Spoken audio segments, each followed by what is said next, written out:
Muchas gracias a todos, a los que estáis hoy aquí. Muchas gracias especialmente a Fernando Luque, Senior Editor en Morningstar en España. Gracias por invitarme. Gracias, Fernando. Fernando es el invitado de este tercer Finet Talks, que como ya sabéis, los que ya habéis venido otras veces, los que lo estáis viendo online, lo que buscamos aquí es generar conversación en torno a las finanzas, en torno a las inversiones, desde un punto de vista muy cercano. O sea, por eso los invitados pues, ha sido Gregorio, que es un inversor particular, que está aquí también con nosotros, ha sido Marcos también, y hoy tenemos a Fernando, que pues que se lleva no sé cuántos años ya, no sé, la pila de años debes llevar, ¿no? Ya, muchos, ya. Muchos años. Pues precisamente escribiendo para que el inversor pues conozca mejor el mundo de los fondos, conozca mejor el mundo de la inversión también y pues le saque partido a su dinero, ¿no? Entonces, bueno, el formato que vamos a hacer es como otras veces. Fernando ha venido con una presentación. La idea es que tranquilamente y a su ritmo vaya a partir de la presentación, pero que si tenéis algún comentario, alguna pregunta, algo que preguntarle a alguna duda, pues que la planteéis al principio o si queréis esperar al final, como al final haremos también 10 minutitos, pues nada, ahí estará. El vídeo lo intentaremos colgar lo antes posible. Los dos primeros, la verdad es que están fenomenal las reproducciones que han tenido, están los dos por encima de las 3.000 reproducciones, o sea que aunque estamos unos poquitos, la verdad es que online la gente lo está siguiendo mucho y con muy buenos comentarios, ¿no? Nada, Fernando, te paso la palabra. Muchas gracias por prestarte hoy a estar con nosotros. Bueno, gracias a Finet por haberme invitado y gracias a vosotros por estar aquí. Espero que esta sesión os sea útil. La verdad es que cuando me contactó Vicente, me propuso esta charla, yo le dije, mira Vicente, yo es que tampoco soy un inversor, o sea que no tengo un gran patrimonio invertido y poco tengo que contar sobre, digamos, los productos en los que yo invierto, ¿no? Y me gustaría más hablar de algunas lecciones que Morningstar podría ofrecer a los inversores. Luego, al final me dice, pues sí, voy a hablar de, digamos, de lo que tengo invertido, aunque es muy poco. Es decir, quería dar, digamos, una visión un poco personal de cómo yo veo los mercados, aunque también, y eso lo veréis a lo largo de las diapositivas, pues voy a insistir mucho también en la visión de la compañía. Quería, antes de nada, también hacer un pequeño paréntesis para hablar de Morningstar, porque muchas veces la gente me pregunta, ¿cómo gana dinero Morningstar? ¿A qué se dedica?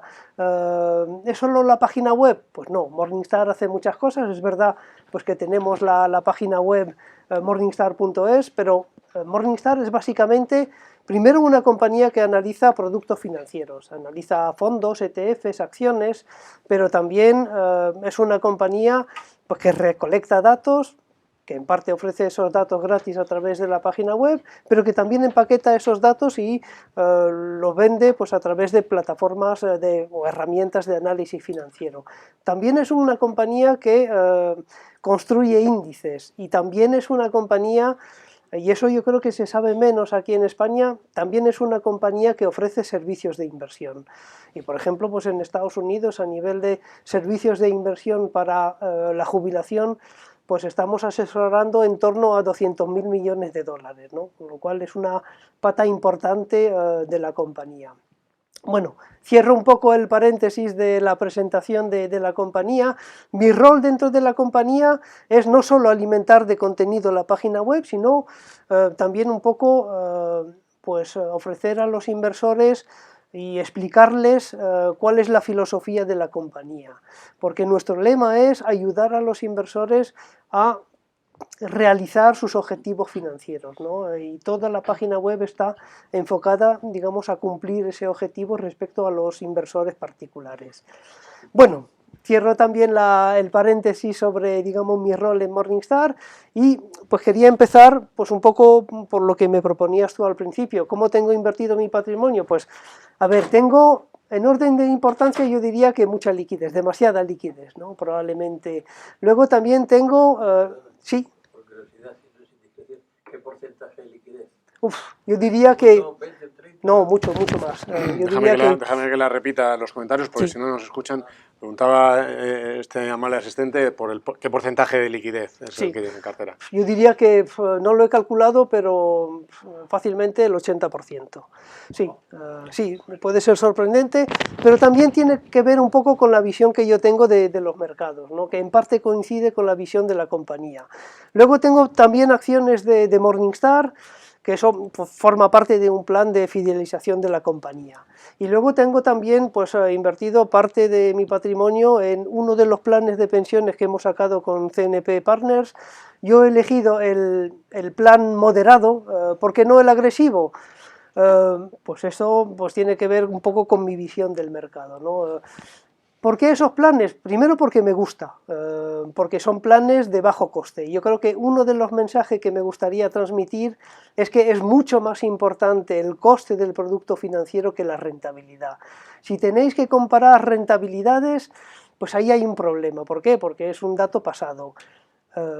Los costes, la comisión de gestión, la comisión de depósito o los gastos totales es el factor que mejor predice la rentabilidad futura del producto.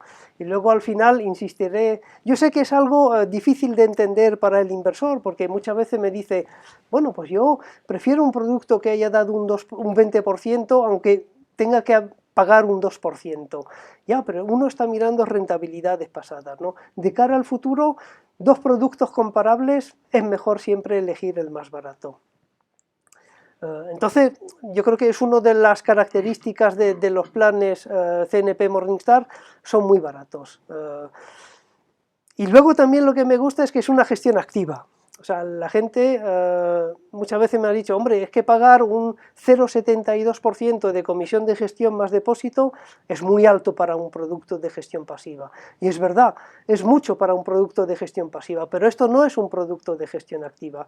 Es un producto donde los analistas de Morningstar, y me refiero, digamos, a los que construyen las carteras, no tanto los que analizan los productos, no tanto los que analizan los fondos o los ETFs, sino los que construyen las carteras, es una cartera muy activa. De hecho, la pena es que todavía hay poco dinero en los planes y la cartera todavía no refleja exactamente la visión de los analistas de Morningstar. Pero yo os invito, aunque no aportéis dinero, a mirar las carteras de estos tres planes de pensiones y veréis que hay una apuesta muy fuerte por determinados tipos de activo. Por ejemplo, nos gusta, ya entrando, digamos, en no las recomendaciones, sino un poco la visión del equipo de análisis, pues nos gusta, por ejemplo, el Reino Unido, nos gusta Japón, nos gusta el sector de telecomunicaciones. Yo cuando digo que, por ejemplo, tenemos una buena valoración de Telefónica, la gente me mira como diciendo, pero hombre, ¿cómo es que puedes tener una buena valoración para Telefónica? Pues sí, nos gusta el sector. Pensamos que el mercado está infravalorando las posibilidades de repagar el alto endeudamiento de las compañías de telecomunicaciones. Yo creo que el mercado está infravalorando la capacidad del sector de seguir pagando altos dividendos. En fin, es una apuesta muy fuerte. Es verdad que es una cartera de fuertes convicciones. Nos gusta también Rusia, por ejemplo. A nivel de país individual, Rusia nos gusta mucho en cuanto a valoración. Es verdad que la forma de construir estas carteras es muy de inversor value. Somos muy atentos a las valoraciones del mercado. Tenemos unos análisis propios a través de los cuales llegamos a digamos, determinadas visiones sobre segmentos del mercado, ¿no? Entonces, yo creo que es interesante para los que siguen, digamos, las inversiones muy de cerca, por lo menos echar un ojo a las carteras de los planes de pensiones, igual encontráis pues alguna idea interesante. Consideramos, por ejemplo, que el mercado americano pues está caro, y preferimos Europa a Estados Unidos, preferimos mercados emergentes a Europa y preferimos Japón a los demás, ¿no? Entonces ahí es una visión un poco contraria de lo que uno puede encontrar pues en el mercado. Decía que teníamos una visión pues, fuerte sobre tipos de activo, pero también sobre segmentos del mercado, ¿no? Y si os fijáis, por ejemplo, en este gráfico, este es un cálculo que hago mensualmente del mercado europeo, ¿no? Y ahí lo que hago es calcular un price to fair value para los distintos segmentos del mercado europeo. Entonces, claro, tenemos una visión fuerte incluso sobre segmentos del mercado. Por ejemplo, todo lo que es el segmento crecimiento y en especial las grandes compañías de crecimiento pues nos parecen caras. Sin embargo, el segmento de grandes compañías de estilo valor no es que nos parezca barata, porque veréis que el color ahí marrón y marrón oscuro indica que el price to fair value es superior a 1. ¿Qué quiere decir esto? Que hay, digamos, una sobrevaloración. Es verdad que como el marrón todavía no es un marrón oscuro, como en la parte, digamos, de crecimiento, pues ahí hay todavía, digamos, oportunidades, especialmente dentro del segmento de grandes capitalizaciones de estilo valor. Es ahí donde yo creo que hay más valor dentro del mercado europeo, pero tampoco es un nivel donde podríamos decir que hay gangas en el mercado. Es difícil encontrar oportunidades interesantes tanto en el mercado europeo como en el mercado americano, porque esta misma ilustración para el mercado americano pues es más o menos idénticas, ¿no? Es verdad que hay más diferencias a nivel de sectores, mencionaba el sector, por ejemplo, de telecomunicaciones, y yo creo que en la cartera del plan de pensiones agresivo sí que han incluido, o por lo menos tenían intención de incluir, un ETF del sector de telecomunicaciones europeas. Tenemos también pues unas fuertes convicciones en cuanto a valores individuales, ¿no?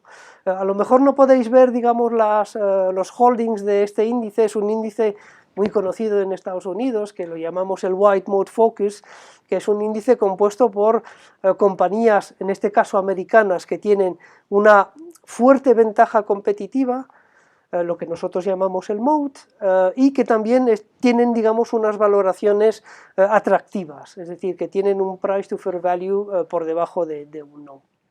Pues bien, bueno, para los que estén interesados, regularmente pues publicaré los constituyentes de este índice, que es un índice exclusivamente de acciones americanas. Y es verdad que este índice se ha comportado muy bien en los últimos 10 años, acaba de cumplir 10 años y la verdad es que ha batido ampliamente al mercado americano. También tenemos su versión europea. Tiene mucha menos historia y es verdad que de momento lo está haciendo, yo diría que regularmente bien, no tan extraordinariamente bien como el índice americano, pero hemos querido replicar en la medida de lo posible, porque a nivel de compañías europeas no encontramos tantas compañías con una amplia ventaja competitiva como en Estados Unidos. Por eso este índice lo hemos llamado el Mode Focus y no el Wide Mode Focus. El Wide Mode sería para el mercado americano pues empresas que tienen una amplia ventaja competitiva. Pero bueno, también a través de la página web regularmente pues iré pues poniendo pues tablas de este tipo para que la gente pues encuentre ahí ideas de inversión. Y ahí yo creo que a lo mejor no lo podéis ver, pero hay dos compañías españolas, por ejemplo, hay Telefónica, que lo comentaba respecto al sector de telecomunicaciones, y también Grifols, en el top 20 de este índice.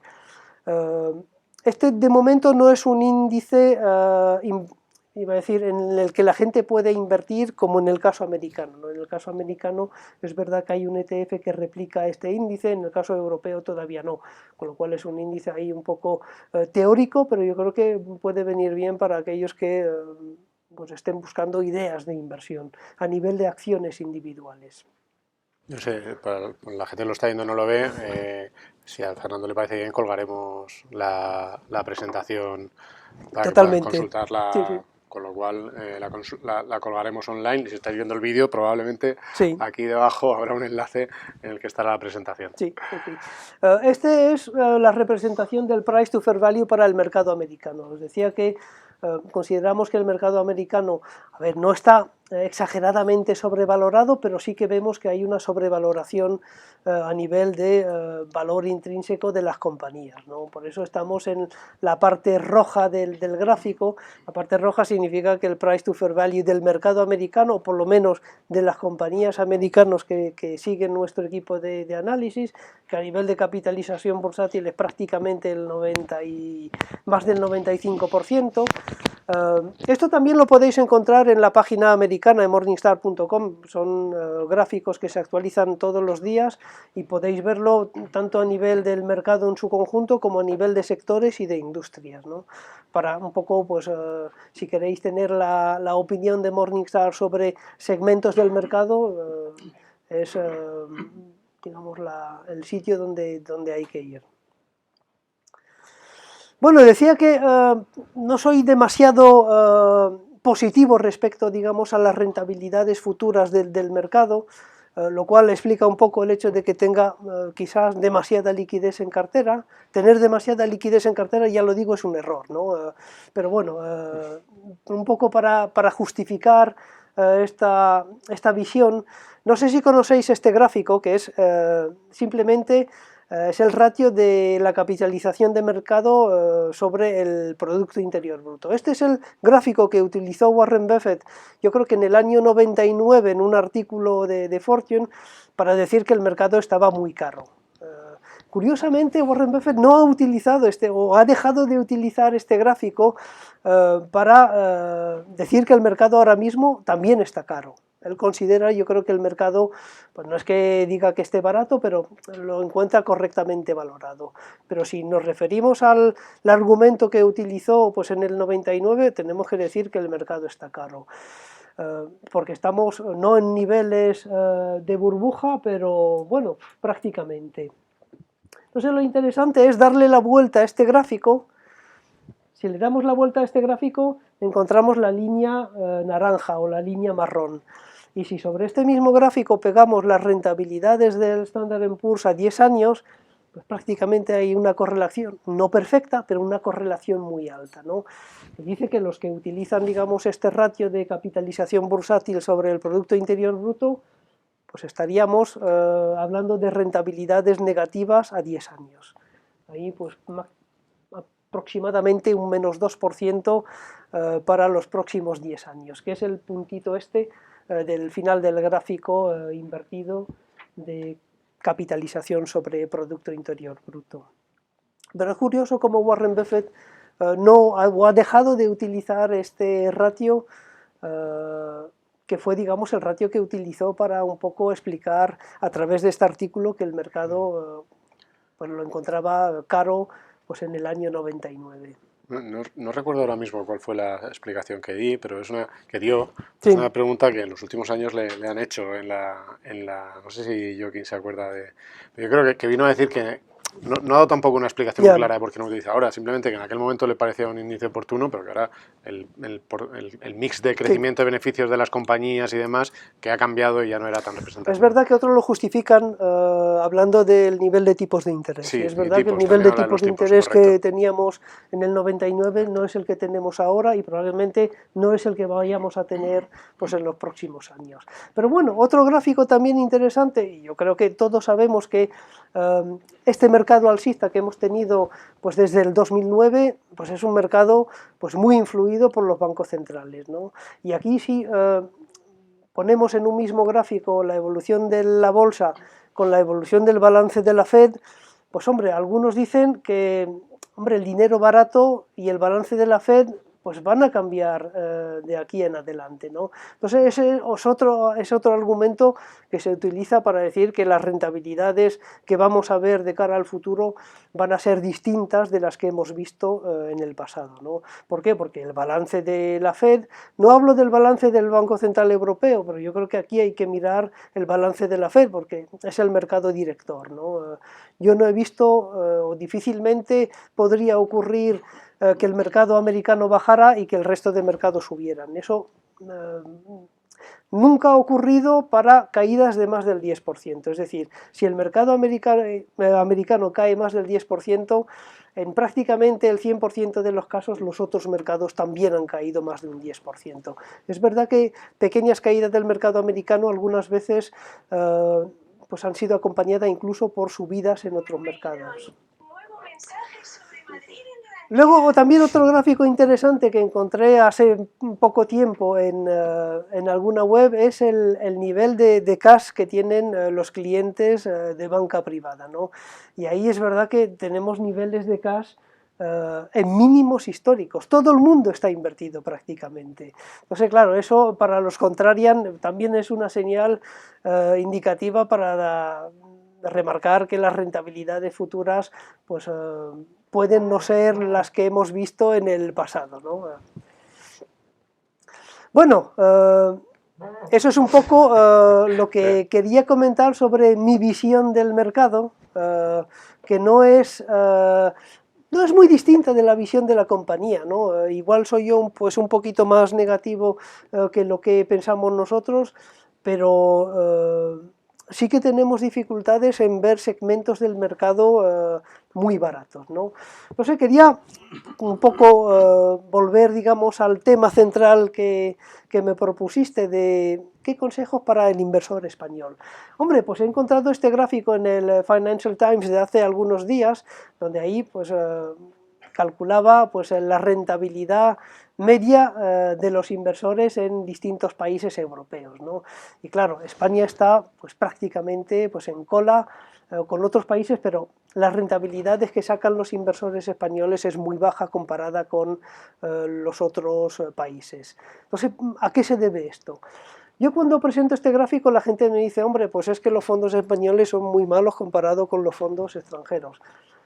Yo no lo creo. Es verdad que si comparamos los fondos españoles con el conjunto de mercado de fondos europeos, pues estamos por debajo, pero también hay que tener en cuenta que estamos incluyendo ahí en la comparativa pues, clases institucionales que tienen comisiones muy bajas, clases en otras divisas que pueden afectar a la comparativa.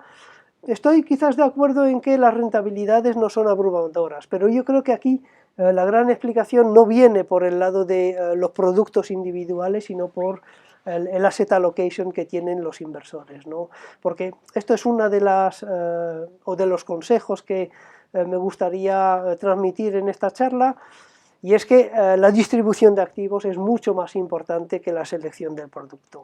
Suena un poco raro, digamos, para alguien de una compañía que analiza productos, pero somos conscientes de ello. Gran parte de la rentabilidad va a venir de vuestro asset allocation más que de la selección de producto.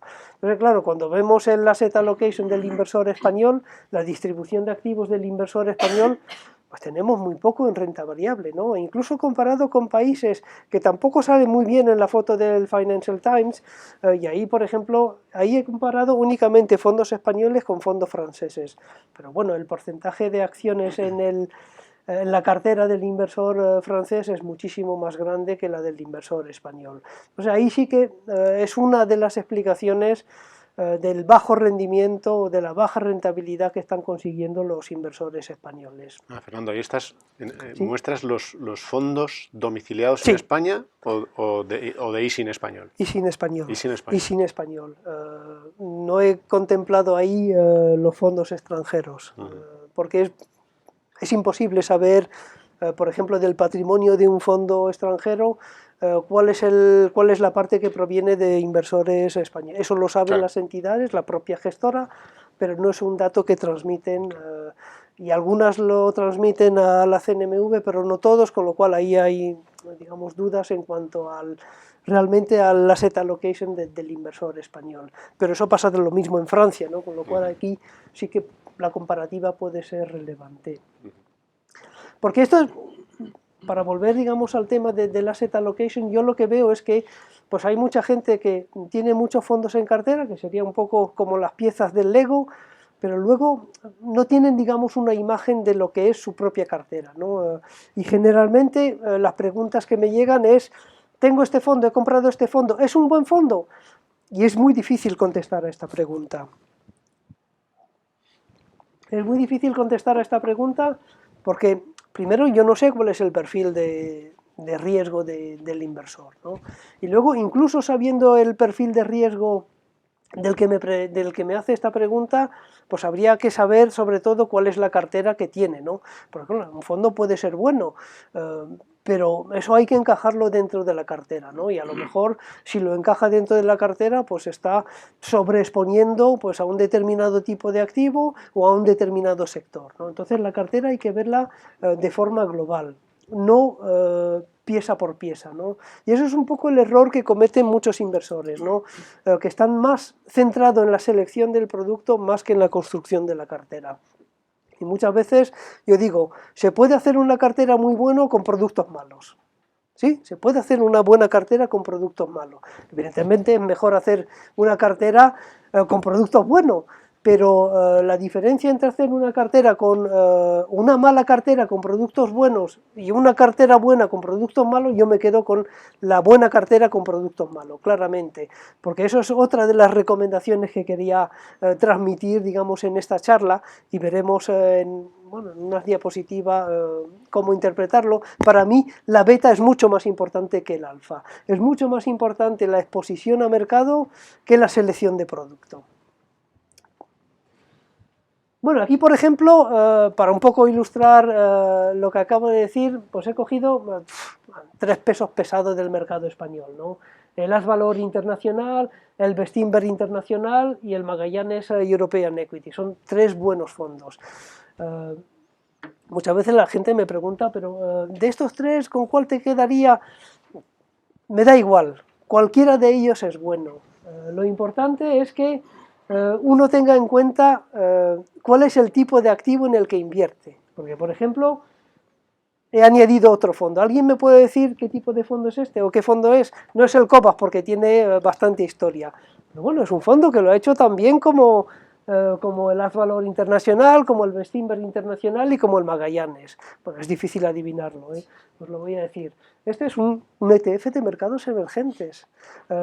¿Qué es lo que quiero decir con esto? Que aquí lo importante es la beta, lo importante es la exposición a mercado, lo importante es la exposición a renta variable. Incluso podría haber incluido un high yield.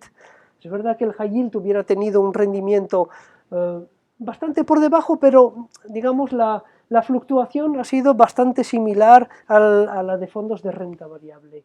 Es decir, aquí lo importante es la beta, no es tanto el alfa, porque claro, yo aquí puedo jugar con el periodo temporal y en algún momento saldrá mejor el Magallanes, en algún momento saldrá mejor el Bestinver, con lo cual es muy difícil. Si alguien me hace esa pregunta, ¿cuál es mejor del Magallanes, Bestinver o del Asvalor? Yo digo el más barato, coger el más barato, porque probablemente los 3 lo harán bien respecto a la media del mercado. Entonces, ¿por qué complicarse la vida? Coger el más barato. Esto es lo que quería traer, y para mí esto es fundamental, la beta es más importante que el alfa. No quiero decir que el alfa no sea importante, ojo, quiero decir que la beta es mucho más importante que el alfa.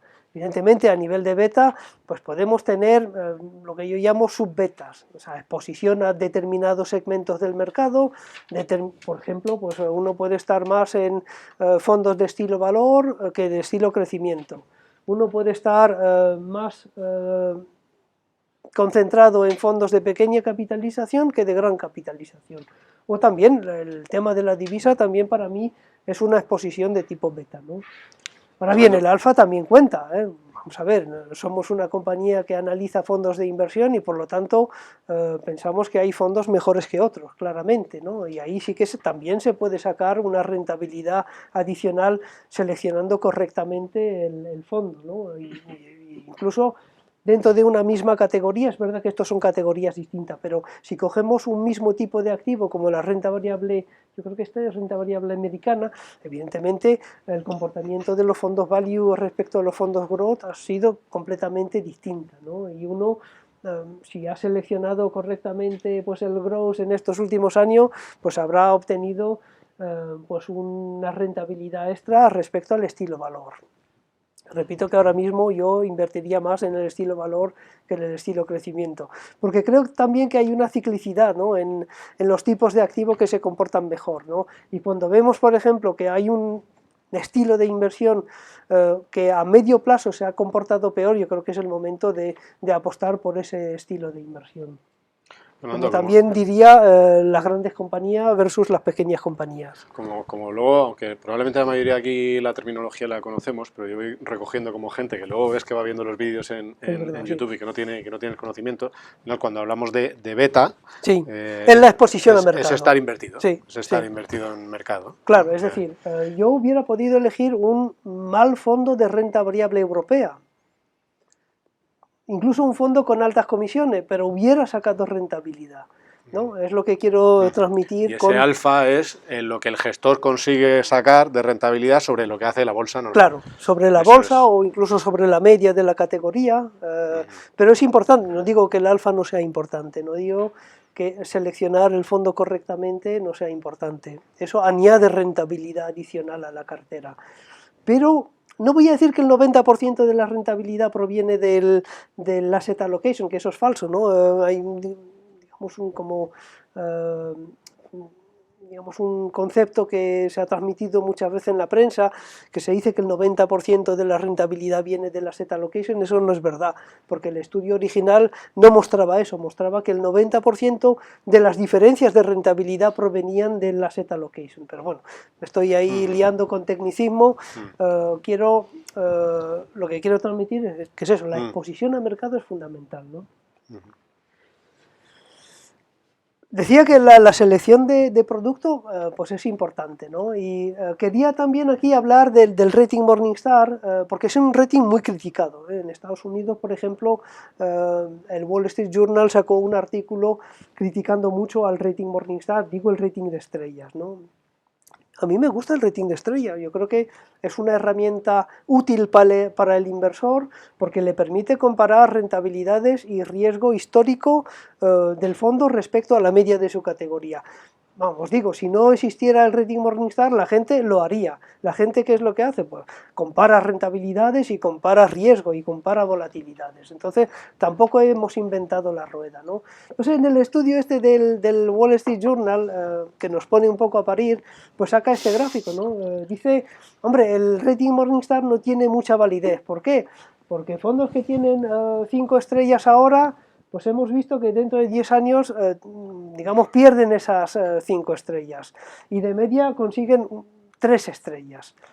Entonces lo que nosotros hemos contestado al Wall Street Journal es que por lo menos el orden se mantiene, es decir, fondos, esto viene del Wall Street Journal, no es nuestro, ¿eh? Fondos que tienen 5 estrellas, incluso dentro de 10 años se demuestra que lo van a hacer mejor que fondos 1 estrella. Otra de la crítica del Wall Street Journal era que la gente pues solo se guía por las estrellas y hay muchos flujos hacia fondos 5 estrellas comparado con flujos 1 estrella. Yo digo, hombre, es verdad, es verdad, en el mercado americano cuando uno analiza flujos hay mucho más flujos hacia fondos 5 estrellas y 4 estrellas que hacia fondos con menos estrellas. Pero en España no pasa esto. En España, ¿sabéis cuál es, digamos, qué tipo de fondos recolectan más dinero en España?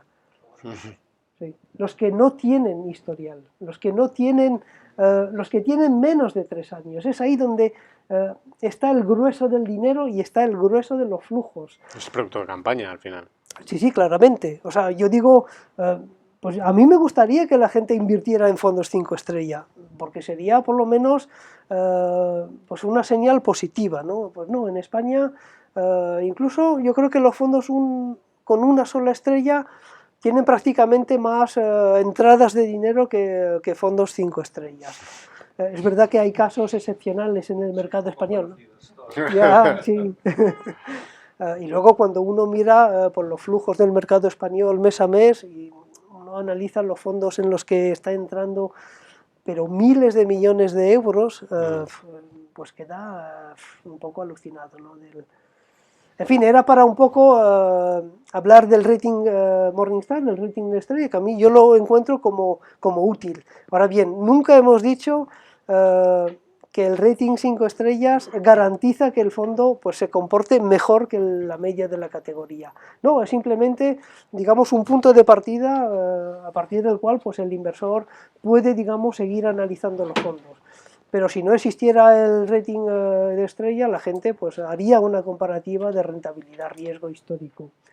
A nosotros nos gusta más el rating cualitativo, ¿no? Porque ahí sí que es un análisis más profundo, el análisis de rentabilidad-riesgo está incluido en el análisis cualitativo, pero además de esto, pues analizamos la compañía gestora, analizamos pues la trayectoria del gestor, analizamos el proceso de inversión y analizamos también los costes, ¿no? Entonces, como anécdota, quizás en estos 5 factores el que más pese probablemente sean los costes.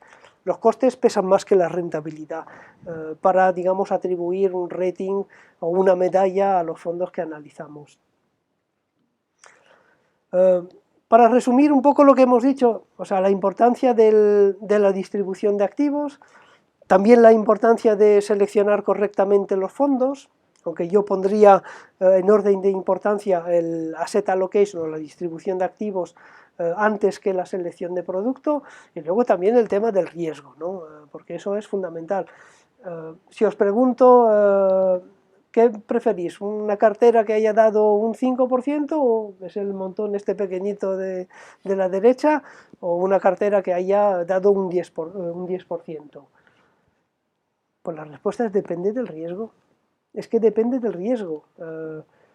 Porque claro, he exagerado un poco el caso, me he inventado un poco la trayectoria de estas dos carteras, pero claro, la que ha obtenido un 10% parece que es como un golpe de suerte, ¿no? Quiero decir con ello que las rentabilidades siempre hay que analizarlas dentro del cuadro del riesgo que ha asumido el gestor o que ha asumido el fondo.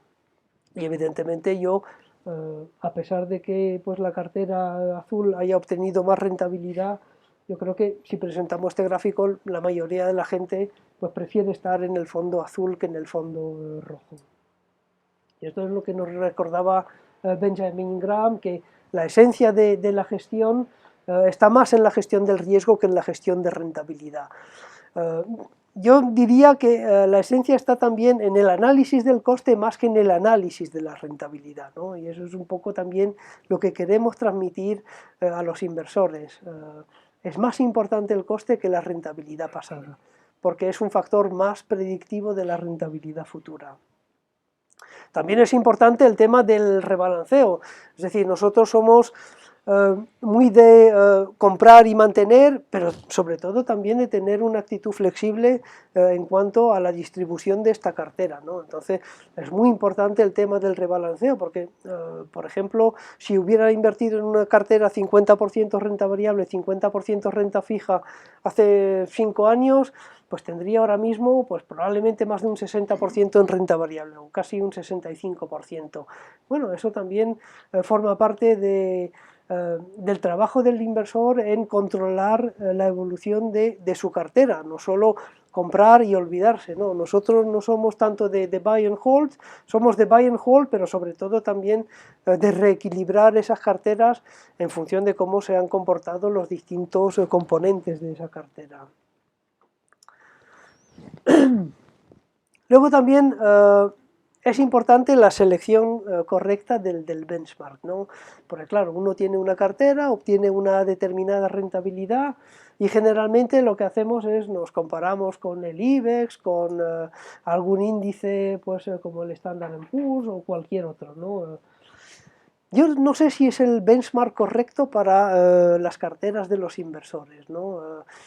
Yo, por ejemplo, critico también mucho el enfoque tradicional de colocar, digamos, un inversor en un determinado perfil de riesgo y en función de ese perfil de riesgo proponerle una cartera específica. ¿Por qué? Porque muchas veces el colocarlo dentro de un perfil concreto hace que no pueda cumplir su objetivo. Entonces a mí me parece más correcto ver un poco cuáles son las aportaciones que podría hacer ese partícipe, cuál es el horizonte temporal y cuál es el objetivo, y en función de esas variables pues inferir la rentabilidad implícita que necesita para conseguir su objetivo, ¿no? Y si en este caso pues es pues un 5,3%, pues en función de esa rentabilidad implícita construirle una cartera para que el inversor en el plazo que se ha establecido consiga ese objetivo, ¿no? Y esa rentabilidad. Otro consejo importante es tener expectativas de rentabilidades normales. A ver, yo cuando hablo con muchos inversores me hablan de que van a obtener pues, un 10% anual a largo plazo. A mí se me antoja mucho, ¿no? Una encuesta de Roders de hace 2 semanas que decía eso, que la rentabilidad media que esperaban los inversores a los que habían encuestado está por encima del 10%. Sí, sí. Rentabilidad media anual. Yeah. Para mí es mucho, ¿no? Y especialmente para carteras, incluso si uno tiene una cartera diversificada, porque uno dice, bueno, es que solo tengo renta variable emergente, pues hombre, no digo que no, la renta variable emergente no pueda obtener 10% anual de aquí a 10 años. Pero en carteras con renta fija, pues es muy difícil conseguir ese tipo de rentabilidades. Primero, si queréis, podemos ver, y eso es relativamente fácil, ¿no? Para la renta fija, ver qué se puede obtener con la renta fija, ¿no? Porque aquí hay una clara correlación entre, digamos, la rentabilidad futura de la renta fija y el nivel, digamos, de rendimiento del que partimos. Es decir, para un poco simplificarlo, si invierto pues, en una cartera con un yield o con un rendimiento del 5%, pues lo más probable es que a 10 años pues, la rentabilidad sea cercana a ese 5%. Porque la correlación es muy alta. ¿Cuál es el problema? Pues aquí no aparece España, pero el problema es que incluso a nivel de comparativa histórica estamos en niveles de tipos de interés ultra bajos, ya no bajos, ultra bajos. Nunca hemos visto en la historia niveles de tipos de interés tan bajos como los que estamos viendo ahora. Y no solo, pues aquí pues el ejemplo de la eurozona es Alemania, sino también en otras zonas del mundo, ¿no? Como Estados Unidos, aunque ahí pues tienen unos tipos un poquito más altos que nosotros. Luego, por ejemplo, nosotros a nivel de rentabilidades reales, porque estos son rentabilidades después de inflación que estamos previendo para prácticamente todas las zonas del mundo, pues son prácticamente o nulas o negativas. Entonces, claro, en una cartera donde lo más probable es que en términos reales, es decir, después de descontar la inflación, tengamos rentabilidades negativas, pues eso afecta mucho a las carteras. Otra forma de ver, digamos, o de estimar la rentabilidad que uno pueda conseguir con distintos segmentos de la renta fija, y yo creo que el dato es más o menos fácilmente asequible, sobre todo si uno mira ETFs, ¿no? Porque los ETFs muchas veces ofrecen más información que los fondos de inversión, sobre todo a nivel de cartera, ¿no? Y uno puede, por ejemplo, encontrar cuál es el rendimiento o el yield de la cartera de un ETF, ¿no? Esto lo he hecho hace algunas semanas, ¿no? Entonces esto, si me baso, por ejemplo, en lo que he dicho al principio, de que la rentabilidad futura va a estar muy cerca del rendimiento de la cartera, del rendimiento de los bonos que hay dentro de la cartera, pues bueno, para unos bonos de deuda pública, pues estaríamos hablando de un 0,2% a 10 años. Para bonos corporativos, el 1%. Y un poquito más alto para el high yield. Pero bueno, yo creo que es una buena forma de un poco estimar la rentabilidad futura de cada uno de los segmentos. Luego para la renta variable, pues ahí voy a tirar del famoso PER de Shiller, y es verdad que pues hay una, digamos, correlación, yo diría ligeramente negativa entre, que es perfectamente entendible, ¿no? Entre el nivel de partida de valoración de la bolsa y la rentabilidad futura que uno pueda conseguir. Evidentemente, cuanta más alta la valoración de partida, pues más baja va a ser la rentabilidad futura. Lo que pasa es que esto sí que me gustaría un poco matizarlo. Esto lo he sacado de la web dollarsandData.com, que la verdad que está muy bien porque el que gestiona la web pues hace gráficos muy didácticos y muy dinámicos. Yo aquí no he podido sacar el gráfico dinámico, o sea que he hecho pantallazos de ese gráfico dinámico, y lo que ha hecho es un poco ver, digamos, las expectativas de rentabilidad, o expectativas no, rentabilidades pasadas en función del PER y sobre todo, digamos, a distintos periodos temporales, ¿no? Entonces, por ejemplo, si empezamos con 5 años, pues evidentemente los puntos rojos son puntos de rentabilidad negativa. Y veréis que a medida que aumentamos el periodo de análisis de 5, 10, 15, 20 y 30 años, pues ya no hay puntos rojos. ¿Qué significa esto? Que si uno invierta 30 años, lo más probable es que obtenga una rentabilidad positiva con la renta variable. Estos son rentabilidades anuales. Hombre, uno me puede decir, hombre, es que conseguir yo qué sé, un 5% anual respecto a un 10% anual, pues hay una enorme diferencia, sí, la hay. Y probablemente la diferencia viene del nivel de valoración de partida.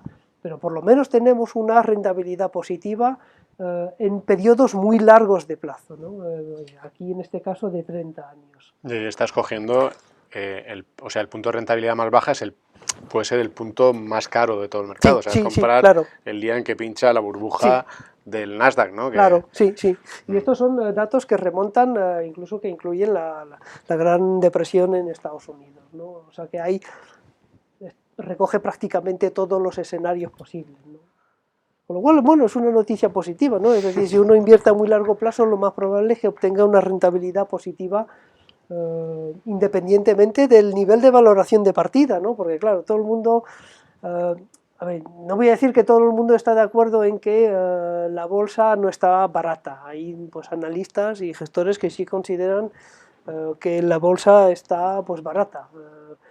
Pero la inmensa mayoría consideran que la bolsa está, yo creo que correctamente valorada, ¿no? Eso es un poco el consenso del mercado. Hay algunos también que dicen que está exageradamente cara, ¿no? Que nosotros no lo creemos, nosotros diríamos que está entre correctamente valorada y un poquitín sobrevalorada. No sé, de ahí pues otro consejo, la importancia de estar invertido, ¿no? Y yo siempre les recuerdo los cálculos que se hacen y que se publican muchas veces de que, hombre, pues en la historia de la bolsa, si hubiéramos, o si no hubiéramos estado invertido en los días más alcistas, no sé qué, no sé cuánto, pues esa es la rentabilidad que hubiéramos conseguido. Y he encontrado otra estadística que me gusta más, porque también analiza, digamos, la historia de la rentabilidad, en este caso, de la bolsa americana. Y si analizamos la bolsa americana desde los últimos 91 años, pues veremos que la rentabilidad media mensual es del 1%, son datos redondeados, es del 1%, y la rentabilidad media trimestral es del 3%. Pues bien, en ese estudio decía que si quitamos los 91 mejores meses, es decir, es como si quitáramos un mes por año, es decir, no estamos invertidos durante un mes. Y tenemos la mala suerte de que sea el mes más alcista, ¿no? Pues la rentabilidad media mensual es cero, es decir, hubiéramos obtenido un 0% en esos 91 años.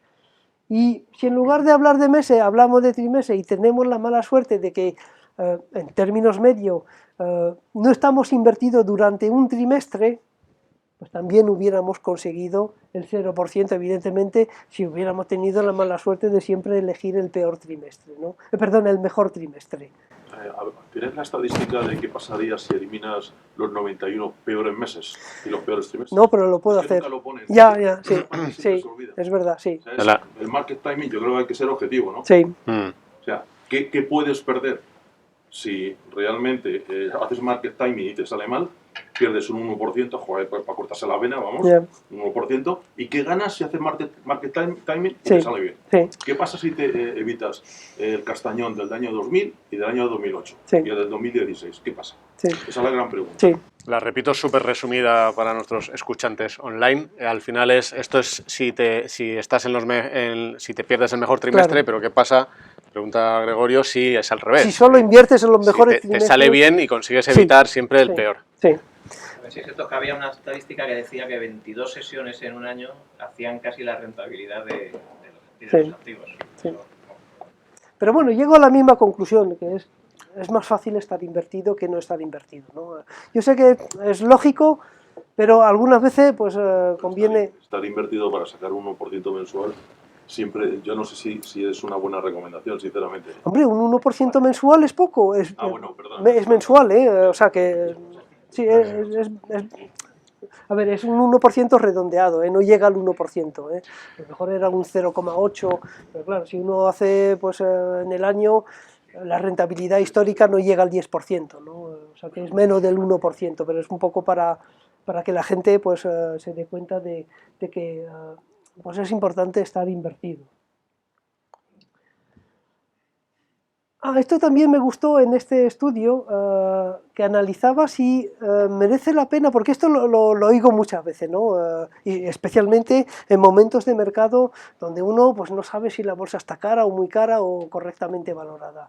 Y es decir, ¿merece la pena esperar un recorte del mercado para invertir?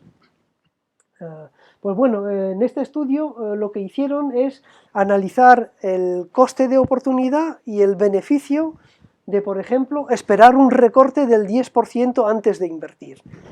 Voy a pasar a esta para un poco explicar lo que mostraba el estudio. El estudio no muestra, porque cogía periodos de 3 años.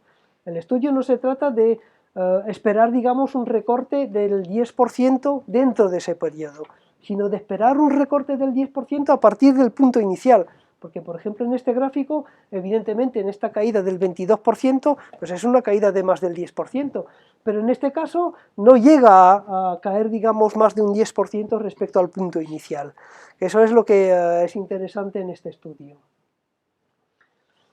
Entonces hicieron este estudio sobre la bolsa americana y llegaron al cálculo de que el beneficio, porque en algunos casos, pues sí, es una buena decisión. En un 56% de los casos obtenemos un beneficio medio del 10%, pero en un 44% de los casos nos perdemos un 30% de subida.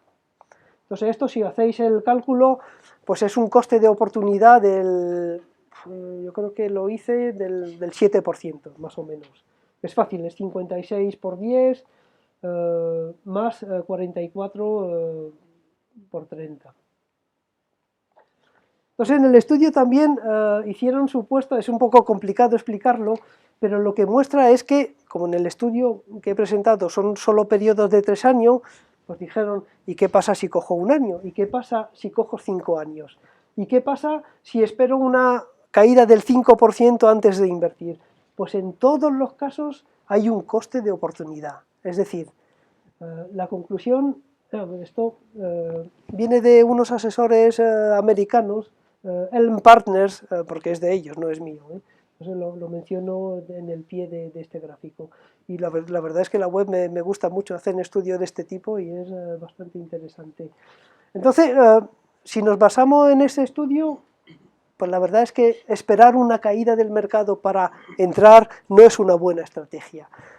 Generalmente hay un coste de oportunidad si uno considera esperar una caída del 10% antes de entrar. Se me olvidó indicar que ellos hicieron el estudio cuando el mercado está caro. Porque claro, cuando el mercado está barato, evidentemente es que no merece la pena esperar, ahí hay que entrar a saco. Pero claro, lo bueno de este estudio es que decían, vale, considero que el mercado está caro, ¿merece la pena esperar una caída del 10% para entrar? ¿Y cómo definieron el que el mercado esté caro? Lo hicieron en base al PER de Shiller. Cuando el PER de Shiller está pues una desviación típica por encima de la media histórica, ellos consideran que es caro. Bueno, es una definición como otra, ¿no? ¿Cuál es el problema? Que ahora tenemos un PER de Shiller que está 2 desviaciones típicas por encima de la media.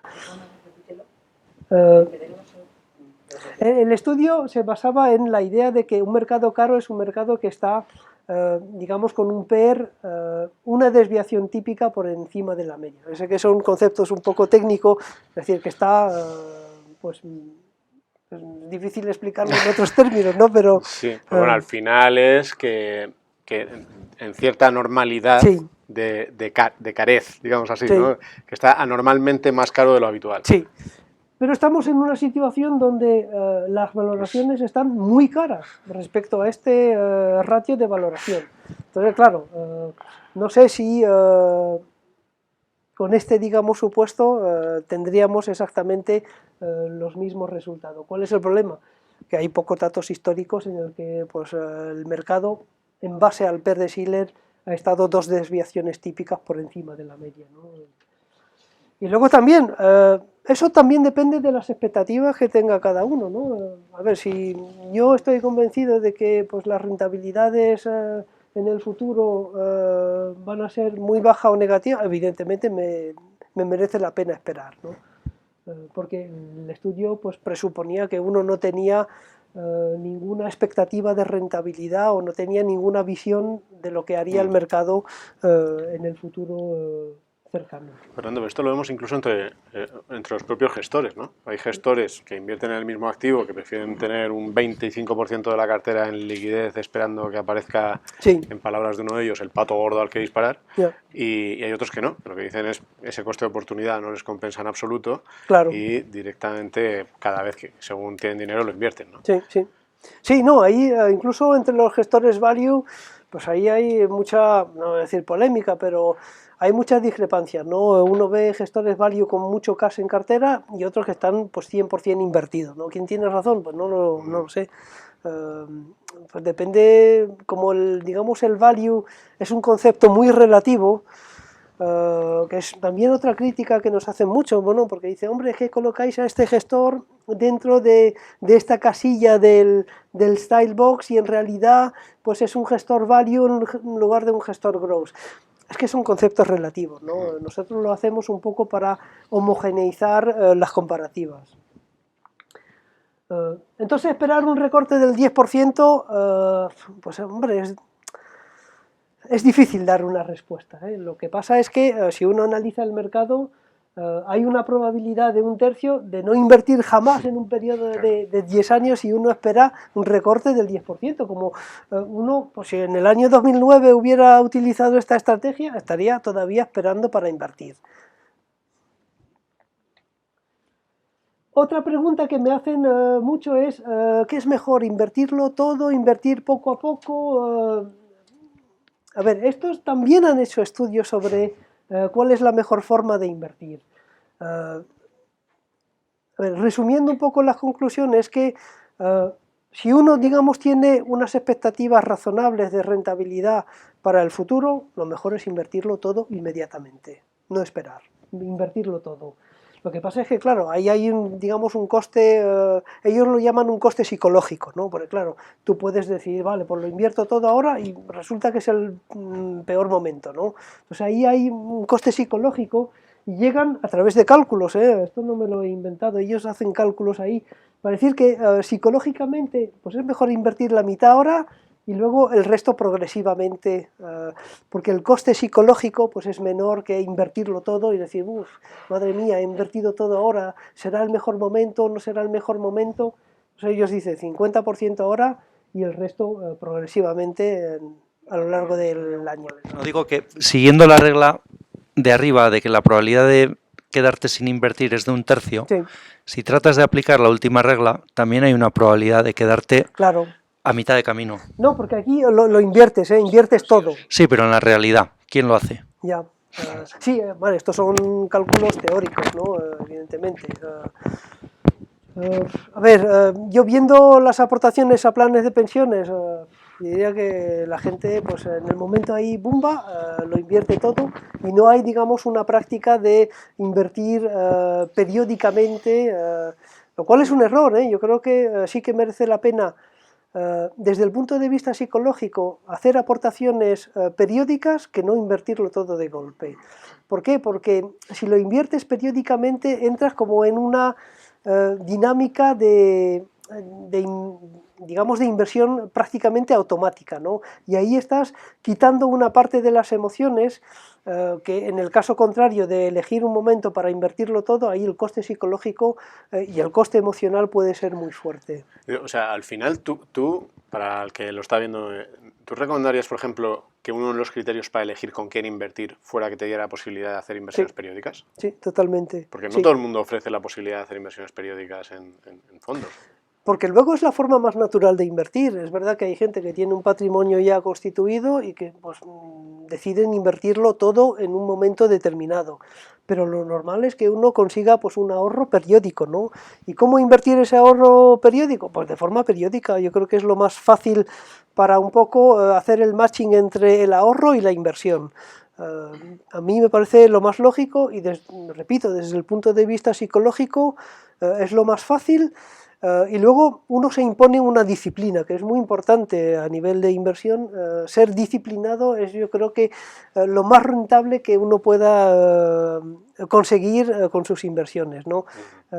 Algunos tienen un sistema automático, pero y eso se nota, los gestores que mejor rentabilidad consiguen son probablemente los que tienen, digamos, la mayor disciplina en cuanto al proceso de inversión, pero también mayor disciplina en cuándo invierto y cuándo vendo, ¿no? Y eso es fundamental para conseguir rentabilidades por encima de la media.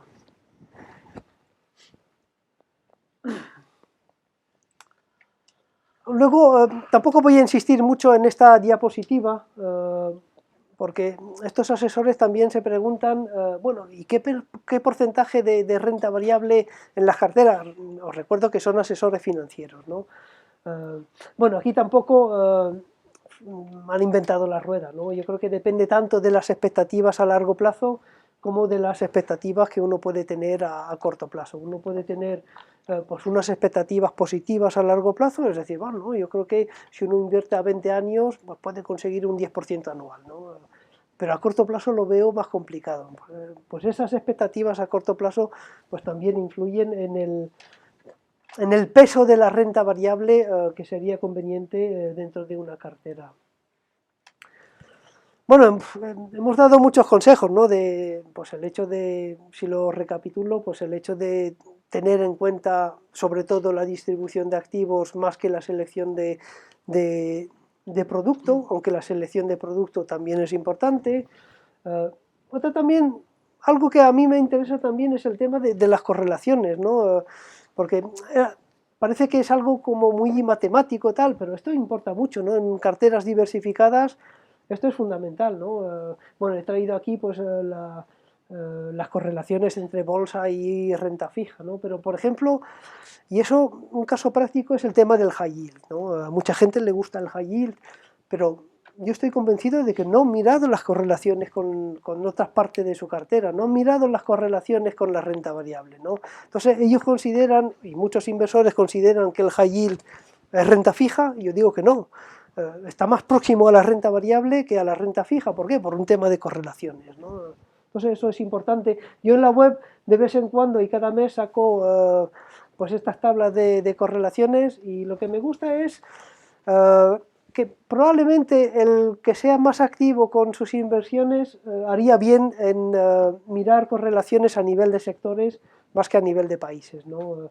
Porque a nivel de países o de grandes categorías las correlaciones son muy altas, mientras que a nivel de sectores ahí sí que podemos encontrar, digamos, algo interesante a nivel de correlaciones. También es más difícil construir una cartera en base a sectores que en base a regiones o países, ¿no? Pero probablemente desde un punto de vista de correlaciones tenga más sentido hacerlo a través de sectores que de países o de regiones. Bueno, para mí esto es lo más importante, ¿no? Porque estamos en el debate de qué es mejor, la gestión activa, la gestión pasiva. Para nosotros la gestión pasiva no es mejor que la gestión activa, ni la gestión activa es mejor que la gestión pasiva. Para nosotros hay gestión cara y gestión barata. Hay gestión activa que es cara y gestión activa que es barata. Como de la misma forma hay gestión pasiva que es cara y gestión pasiva que es barata. Y yo creo que los inversores harían bien en fijarse en los costes de los productos, porque no nos damos cuenta de lo que pagamos al invertir en productos financieros. Yo hice un cálculo que no es un cálculo correcto, ¿no? Es una estimación. Cogí un fondo que yo creo que era de renta variable, no sé si española o europea, no recuerdo, pero bueno, es un fondo, este fondo es muy bueno, no voy a decir el nombre, pero es un fondo muy bueno, es un fondo español muy bueno. Pues bueno, he un poco estimado el coste en euros que tendría un inversor que hubiera creo que he invertido 10.000 euros cada año en ese fondo en los últimos 10 años. Pues hubiera pagado pues, casi 15.000 euros en esos 10 años. Bueno, puede ser mucho, ¿eh? Lo que pasa es que la gente no se da cuenta de lo que está pagando por la gestión del producto. Hay que tener en cuenta que, hombre, en este caso, pues el fondo ha ido bien, lo cual es una buena noticia para la rentabilidad, pero también supone que, hombre, pues se paga más. ¿Por qué? Porque se paga sobre el activo gestionado, ¿no? Cuanto mayor ese activo, mayor el nivel de costes. Pero en este caso, pues uno puede decir, hombre, pues compensa, ¿no? He obtenido una rentabilidad ahí francamente positiva, pues hombre, pues no me importa mucho haber pagado 15.000 euros por este fondo. Este es un fondo de la misma categoría. En los 10 años ha obtenido una rentabilidad negativa. Y ha pagado prácticamente lo mismo. Un poquito menos porque el fondo ha ido mal. Pero ha pagado, yo creo que un poquito más de unos 11.000 euros. Es verdad que es menos que en el caso anterior, pero no es mucho menos, y eso para obtener una rentabilidad negativa. Entonces, es muy importante ver también cuánto estamos pagando en euros por la gestión de los productos, ¿no? Porque muchas veces no nos damos cuenta de esa cuantía. Hombre, con MiFID eso sí que va a cambiar, ¿no? Con MiFID ahí, pues yo creo que los inversores se darán más cuenta realmente del coste del producto. Y esta es una comparativa de los costes en los dos productos. En un caso, un fondo que ha ido muy bien, y en otro caso, un fondo que ha dado rentabilidades negativas. O sea, que ha pagado ahí 11.000 euros y además ha obtenido pérdidas con su fondo, ¿no? Y eso hay que tenerlo en cuenta. O sea, el coste del producto es un criterio fundamental para invertir. Pero eso no quiere decir que somos partidarios de la gestión pasiva frente a la gestión activa. Yo creo que se puede hacer una gestión activa de bajo coste. Hice en Twitter yo creo que hace como un año por ahí, una pequeña encuesta preguntando a los usuarios de Twitter si prefieren un fondo barato que ha obtenido malas rentabilidades o un fondo caro pero que ha obtenido buenas rentabilidades pasadas. No me sorprende, el 80% prefiere pues, un fondo que ha ido bien, ¿no? Aunque haya sido caro. Si el fondo ha ido bien, pues por lo menos me ha compensado el comprar ese fondo, aunque tenga comisiones altas. Bueno, yo lo que hice es volver 5 años atrás. Lo hice yo creo que para fondos de renta variable española, sí, para fondos de renta variable española, y he subdividido pues, el universo entre los fondos caros, los fondos menos caros, en cuartiles. Y he mirado cuál es la rentabilidad que han conseguido en los últimos 10 años siguientes. Es decir, me he retrotraído 10 años atrás, suponiendo que no han cambiado las comisiones, no tenía, digamos, un histórico de cambio de comisiones, pero claramente los fondos más baratos han obtenido más rentabilidades que los fondos más caros. O sea que era mejor coger un fondo barato, es mejor fijarse en el coste que en la rentabilidad. Porque claro, también he hecho, y esto lo he hecho a 5 años, fondos caros pero con una buena rentabilidad pasada, esto también para fondos de renta variable española, obtienen o han obtenido en los últimos 5 años menos rentabilidad que fondos baratos pero con una mala rentabilidad pasada. Hombre, es un caso, a lo mejor cojo otra categoría y las conclusiones son distintas, no lo he hecho, pero me llamó mucho la atención. Esto lo hemos hecho en Estados Unidos de forma, digamos, mucho más profunda que lo que he hecho yo y llegan a exactamente las mismas conclusiones cogiendo distintas categorías de fondos de renta variable. Los fondos caros obtienen menos rentabilidad que los fondos baratos independientemente de la rentabilidad pasada. Evidentemente hay casos excepcionales. Un Bestinver, que en este caso sí que estaba dentro de la muestra, es un fondo, no recuerdo dónde se situaba, pero probablemente aunque haya cobrado, digamos, comisiones por encima de la media, pues haya obtenido una rentabilidad por encima del mercado, ¿no? No estoy hablando de casos puntuales, sino ahí, digamos, de segmentos de fondos, ¿no? Pero eso significa que mirar las comisiones es importante. Y repito, si uno tiene dudas entre dos fondos de características similares, lo mejor es elegir el más barato.